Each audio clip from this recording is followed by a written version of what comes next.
Hi again, everybody. Welcome back to another edition of the Tully Legends Podcast. I'm very excited today for us to have the one, the only Graham Wilkerson joining us. Graham is the man of many tricks, has done a ton in the industry. We're going to get into kind of all the details, but currently the CEO of Athletes Acceleration, launched that franchise this past year. Has been kind of a partner of ours at Tully for a little over a year now, I think. But just a tremendous guy, a tremendous businessman, obviously amazing coach as well, and excited to kind of get into it today and learn about him and what they're working on. So, Graham, thanks for jumping on and joining us. Yeah, thanks, Adam. I'm super excited to be on here and appreciate the flattering intro. I'll try to Yeah, listen. yeah, no, well, it's cool space. We got introduced a few years ago. One of my former teammates who up in Indy, Graham was classmates with, I think, as well as training him, in the off seasons and just kind of learning Graham's story with, what previously was Genesis Sports Performance, the gym that he built, growing into multi locations, and now obviously franchising and having a licensee business as well. Where just you've kind of been able to spread and share so much value across kind of the industry in a really cool way. So that was really captivating for me. And so why don't you kind of just give us your intro, the background, on you and how things got started with Genesis, and then, bring us up to speed on where you're at today. Yeah, absolutely. I started Genesis in 2014. I was actually a history major. I ended up, I realized, hey, I want to get into sports performance training. I played football at DePaul University, and I was doing med sales. I stopped that job, I basically like rented a spot. It was 1,500 square feet, and if I didn't succeed, I was going to go bankrupt, basically, because there was a personal guarantee on it. So I really didn't have a choice. So I started that. I was doing the strength and conditioning at a high school here, Bishop Chatard, like a pretty historic football program. And that's how I got my start. So I was, I was in it was a former law office, and I did that for about 6 years. The majority of my clientele were football players, and I mean, I had no idea about the kind of the business that goes behind operating a sports performance facility. I spent the lion's share of my time making sure that the training was amazing, making sure we were getting results. And eventually we came to a point where I had hired like a pretty solid staff. I had actually combined with a competitor of mine, and we started to see some real growth. And then when, you know, COVID hit, that, threw us through a bit of a loop, and I realized like, hey, I really need to start systemizing this. I really need to start creating opportunities for this staff that I have that I value. And that's really when we opened up location two in a suburb right side of Indy called Carmel. And still at that point, I think it was 2021, kind of like learning the ropes, trying to figure it out with location two. I just kind of continued to dive into, hey, how do I scale this thing? How do I grow this thing? And I think I really niched in on the model that we have now franchised through Athletes Acceleration. And throughout that time, I acquired two other facilities, and then we launched our fifth facility just this past month in July. And yeah, it's been 14 years. It seems like it went by in a blink of an eye, but I think a lot of the scaling and the growth happened. I don't know that that was the plan. I think as I acquired more, I mean, we have like 24 staff members. We have 5 general managers, and I was like, all right, we need to provide an infrastructure for these people to make salaries. They have families. They need to support their families, and I just kind of kept chasing the growth as our team grew. Yeah. No, I mean, but that's kind of the norm, I feel like, in this space, right? Like, it's almost like if you're like a chef, like the passion, the business follows the passion, right? Like, you're a coach at heart, you were coaching, and so many times that is the case. I don't know a lot of like just pure business people who come in and say like, oh, I want to, open up a bunch of performance gyms and start training and never know nothing about it, right? You start with the training and it just builds. Like, talk about that transition, I guess, like you said, going from, and maybe it was COVID forcing your hand to like, hey, figure out a more sustainable, more consistent process, I'm sure, for, member flow and marketing and everything else now that you have. But like, what was really the catalyst for that happening? And then I mean, I'm sure there were a lot of growing pains there, but what did that look like for you? Yeah, I think the moment I realized like, all right, I got to do something different. It's kind of a funny story. Our big Saint Bernard, his name's Hercules, he had swallowed this massive steak in our backyard, and my wife, she was not my wife at the time. We were dating. I took him into the vet, and they were like, "Hey, he's got to have emergency surgery." I don't remember the figure, but it was like, out like 5,000, something like that. And I was like, or he's going to be put down, and I didn't have the money to do it, right? And so my wife, God love her, like came up to the plate.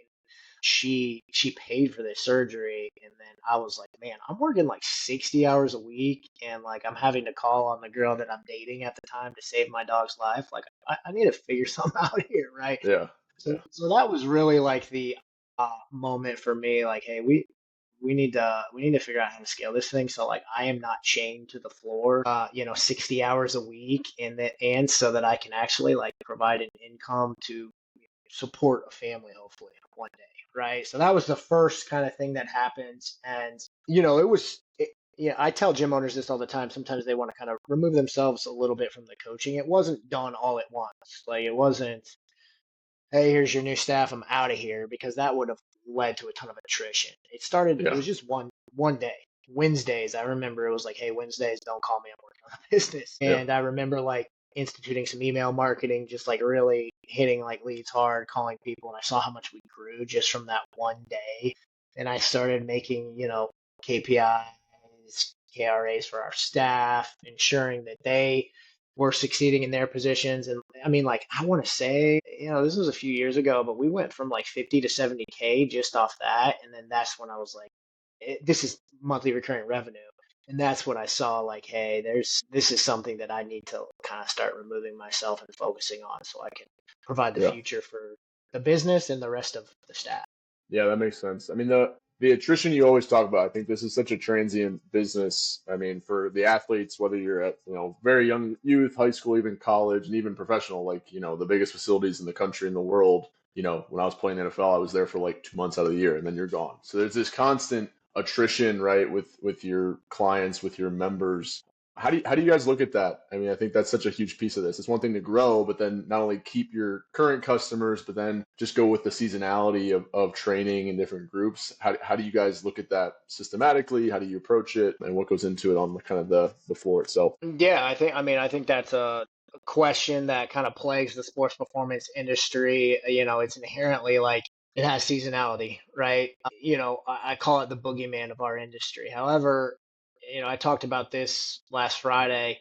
You are going to have like these two periods of the year where you have spring, I call it kind of like the mini exodus, and the fall we call the mass exodus, right? Where your attrition is going to be a little bit higher as spring sports go back, fall sports go back, and sometimes that hit is going to be dependent on the type of athletes that you train.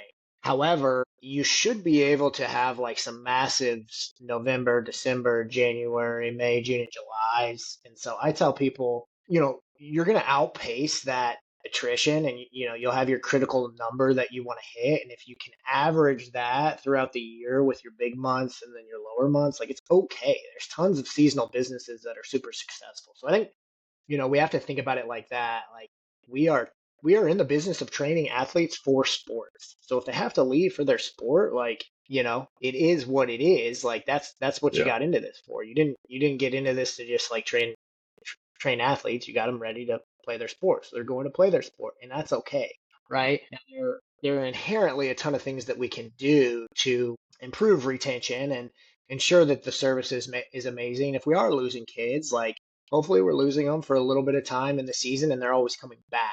So that's really our focus on our Yeah. client life cycle and the memberships we sell and how we utilize our brand guarantee and Tully. And I can dive into that deeper, Yeah. where do you want me to kind of go through our life cycle and how that Yeah. all works Yeah. No, together? absolutely. Yeah, absolutely. Please do. Yeah, yeah. So, well, the first thing we look at is one, we sell a year-round membership.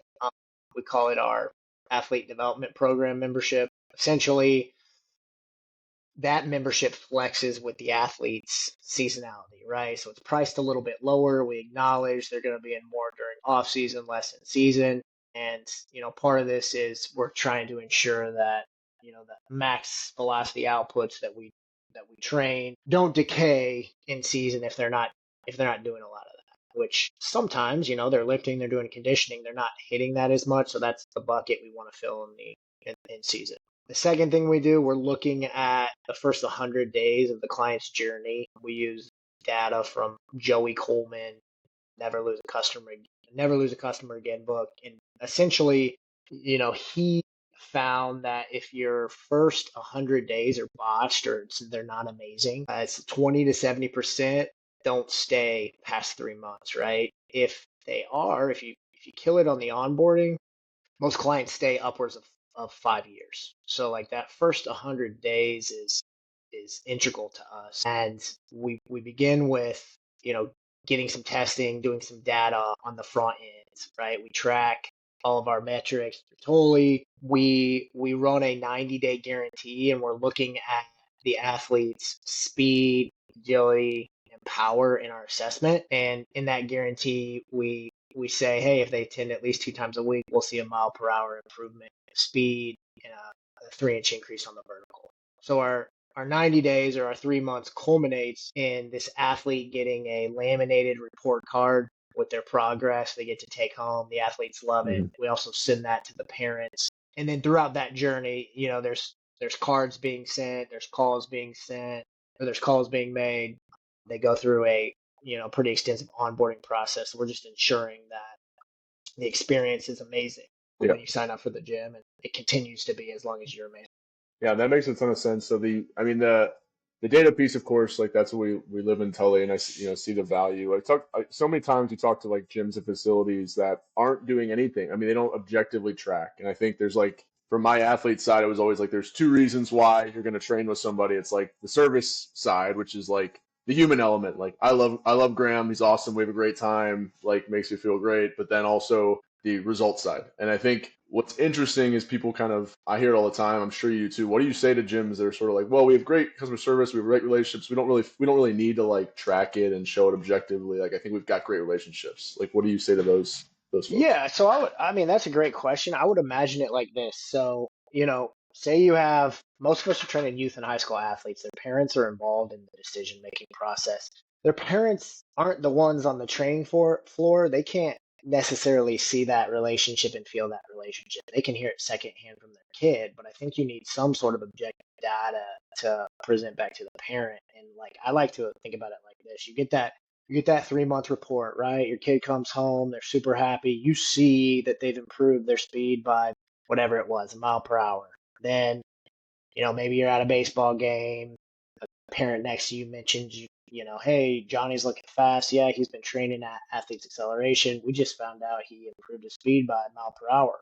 Maybe maybe the friend is training at a competing facility and they have no idea.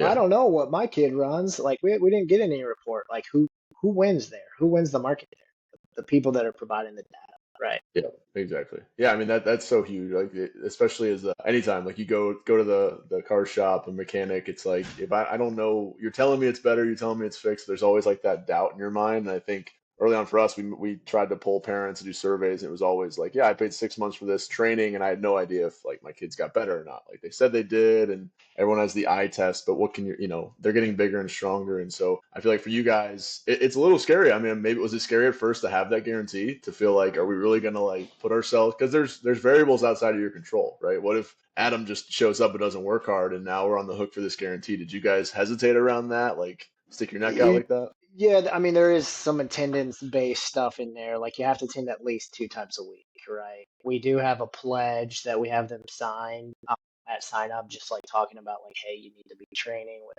maximum intensity. And I'm confident that my coaches are gonna get it out of them, right? So that wasn't as much of a worry because I had looked at the data beforehand before we made that, and I'd seen like, hey, that's kind of what we're confident being able to deliver that as long as the athlete is coming in. Now, where it got tricky the first year is, we in the summer you can do longer distance flies. I think it's much easier to improve that by a mile per hour. In the winter, some of our facilities now that we've added them on, we only have like 15 yards of turf. So then we just have to kind of figure that out. We got curved treadmills for the winter, so we can constantly showcase that. Yeah. What do you find then? So yeah, it's awesome. I mean, for the first 100 days, like obviously, yeah, we did it. We checked all our boxes. We had this great experience. Like, what do you find when somebody comes back? Like, what do you think that the key reason? Like, what if you pinpoint one of the reasons? Is it the guarantee? Like, if you basically show them that 90-day guarantee, we achieved it, and like they're hooked. Like, what? How do you guys think about that stuff? Yeah, I mean, I think, parents want the objective data. That's kind of like you're, I have people argue with this on me, like, but like your sports performance facility, you need to market, right? Like you need to figure out a way to get eyeballs to get people in the door, right? And like the guarantee does that. Do I think that like that's the pinnacle of athletic achievement? And like, no, like there's so many other things we're building. And like I would say first and foremost, like, what I'm most proud of is the athlete that we're building and the confidence and the self-esteem and the values. And, they're being coached every day by people that have their well-being in mind, and, they're setting good examples. And so like I think that like is the magic that gets people back in the facility. I mean, the way that we train our coaches, there's protocols for the athlete enters the facility exactly, how they need to be greeted to the moment they exit the facility. The way that we build them up, we gamify the training. I mean, I love the Tully Life leaderboard for that. We are providing, we do like band promotions. We do all sorts of like, they PR, they get a Jolly Rancher. So like the culture and the environment has got to be amazing for the kid. And I think in this day and age, it's like you play team sports, right? And what are you wanting out of sports? Like, what do you want as a parent out of sports? Like, you want your kid to be learn life lessons. You want them to do something hard and achieve the results. You want them to be in a competitive environment. You want them to be around their friends, and like it's an opportunity too to like celebrate the kids as individuals that they might not be getting in the team sport atmosphere. So like those are the factors that I'm really focusing on when they get in the gym. So like in a short sentence, I would say like the service is what keeps people coming. Yeah, 100%.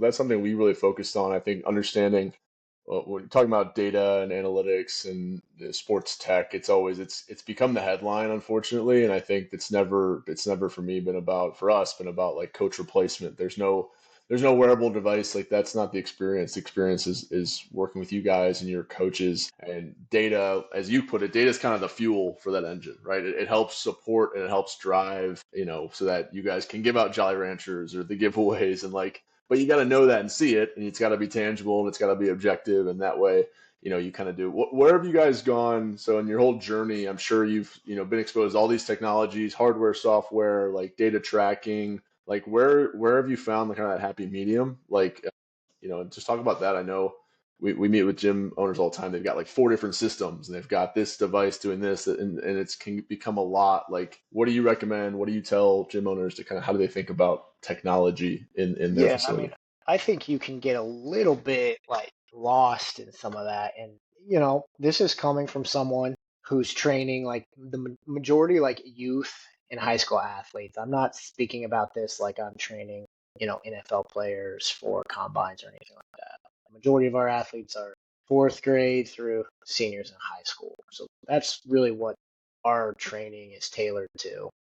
I've gone down. I mean, there's been iterations of my career where it's like, hey, we're doing contrast training, like we're using force plates, we're taking the chains off now, and then it's like over the course of 14 years, I've really like gone back to the basics. We run, full body strength training program. We sprint, we jump, we throw.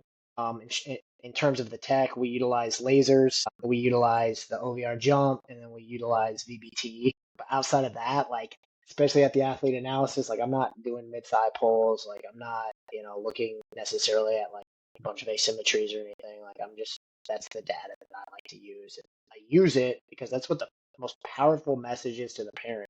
When you look at like what parents ask for, I want to improve my speed, I want to improve my agility, I want to improve like my vertical. So our speed test is the fly sprint. Our agility is a 5-10-5. Our power metric is our.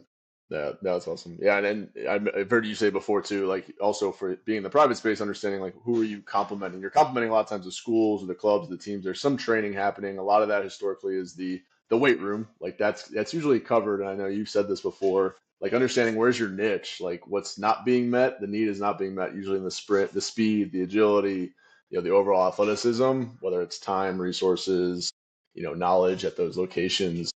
So I feel it makes a ton of sense for you guys to just say, hey, we're going to own that space. And that's where you're always going to have to come to us for that. And then, you know what? And that way you can be, again, collaborative with everything else that's going on because, like you said, these kids, these athletes have so much going on. They're probably on like 4 teams. They've got so many coaches. You can't sit there and say, like, only come to me.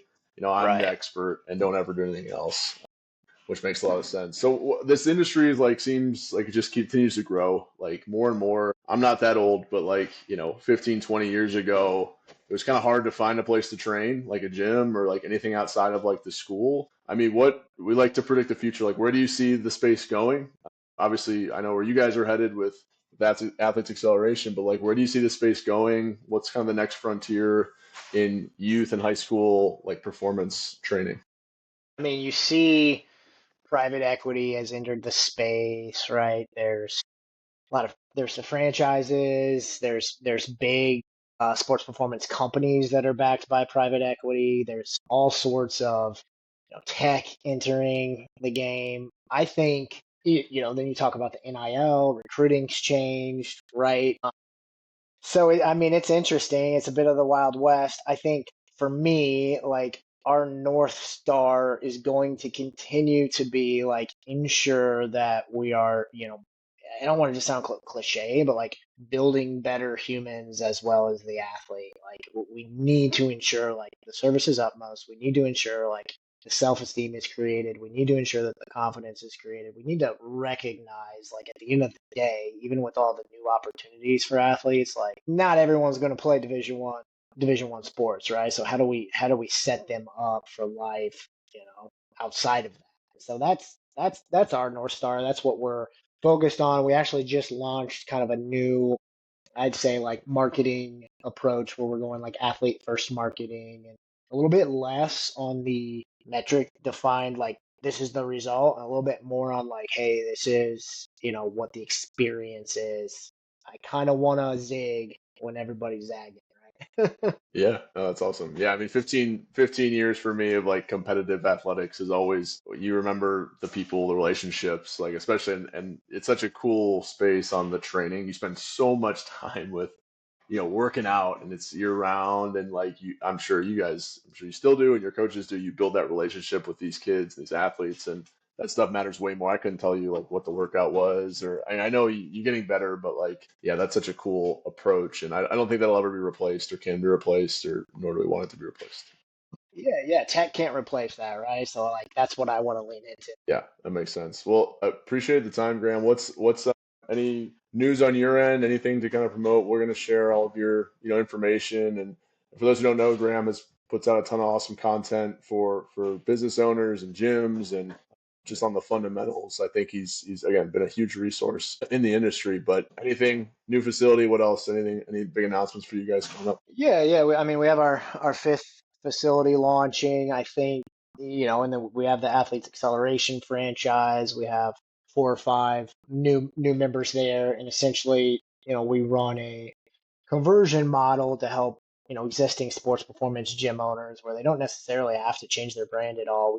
They just kind of install the marketing, the systems that make things work. But even like less than that, like there's some people that just need, maybe they don't need all the systems, and maybe they don't, want all the marketing. Maybe they just need a little bit of coaching. Like we're about to launch like a new coaching tier. It's going to be at a pretty accessible price. It's going to be, done in more of a group format, but we're going to be putting out a ton of education for sports performance gym owners when it comes to scaling their business, and it's going to be done at a price that That's awesome. Yeah, no, very exciting.